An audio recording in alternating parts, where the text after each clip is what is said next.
Hello guys, welcome back to creating knowledge with Ali.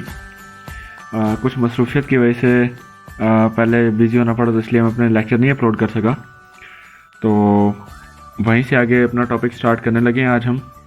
तो उससे पहले आप लोगों से रिक्वेस्ट है कि चैनल को सब्सक्राइब करें, शेयर करें और लाइक करें, और कमेंट्स में अपने क्वेश्चन वगैरह कर दिया करें, मैं उनके आंसर कर दिया करूँगा। तो आज का हमारा टॉपिक है डेसिमल टू हेक्साडेसिमल। सिंपल है, 9th क्लास का सेकंड चैप्टर है और इंतहाई आसान कन्वर्जन है, लेकिन पेपर के लिहाज से वेरी इंपॉर्टेंट टॉपिक्स हैं। तो एक क्वेश्चन खुद से लिया है मैंने कि 33, 84 ये हमारे पास है डेसिमल में। डेसिमल में क्यों है? क्योंकि हमें डेसिमल का पता है कि डेसिमल की ऑलवेज बेस हमारे पास होती है 0 से लेकर 9 तक। ये किसकी बेस है? डेसिमल की ये बेस है। अब डेसिमल की जब ये बेस है तो हमने 0 से लेकर 9 के दरमियान ही जितने हिस्से होंगे ये इसकी है, इसकी पहचान कह लें या साइन कह लें, मीन्स यहाँ इसके दरमियान जितने भी हिस्से होंगे वो सारे हमारे डेसिमल के ही होंगे।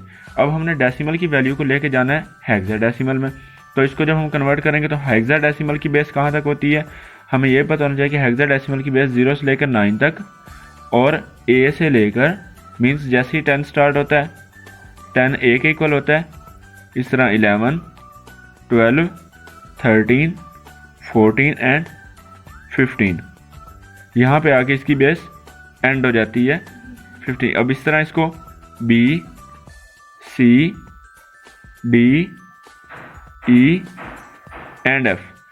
A रिप्रेजेंट करता है 10 को, B 11 को, C 12 को, D 13 को, E 14 को एंड F 15 को। इसकी बेस बन रही है हमारे पास 16 टोटल। ये है हमारे पास हेक्साडेसिमल की बेस।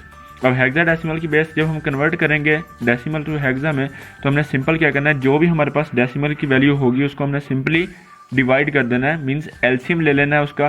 किस पर? 16 पर डिवाइड करने के बाद।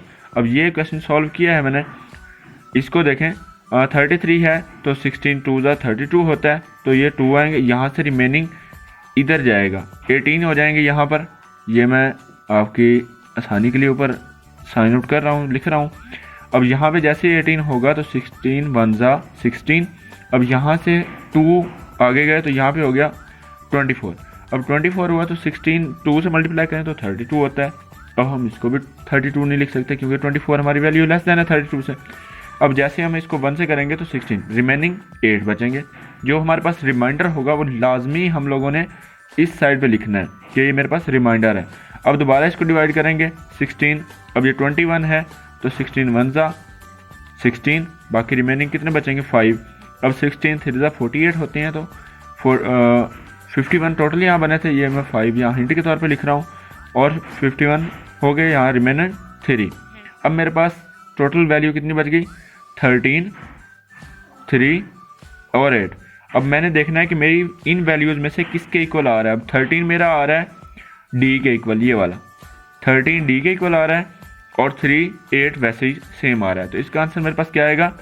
D 3 8। और इसकी बेस स्पेशली जब भी हम कोई आंसर लिखने जाते हैं तो उसकी हमने बेस का स्पेशली ख्याल रखना है कि मैं जो बेस लगा रहा हूँ 16 वाली, ये किसकी के बेस है? हेक्साडेसिमल की। तो ये एक क्वेश्चन था। अगर आप लोगों ने कोई क्वेश्चन सॉल्व करवाना हो तो किसी भी किस्म का आप लोग बआसानी कमेंट सेक्शन में बता सकते हैं। आज की वीडियो यहीं ख़त्म करते हैं ताकि आपके लिए भी आसानी हो समझने में। और नेक्स्ट वीडियो बहुत जल्दी अब रेगुलर बेसिस पे लेक्चर अपलोड होंगे। आपके कोऑपरेट का बहुत बहुत शुक्रिया। Thank you so much.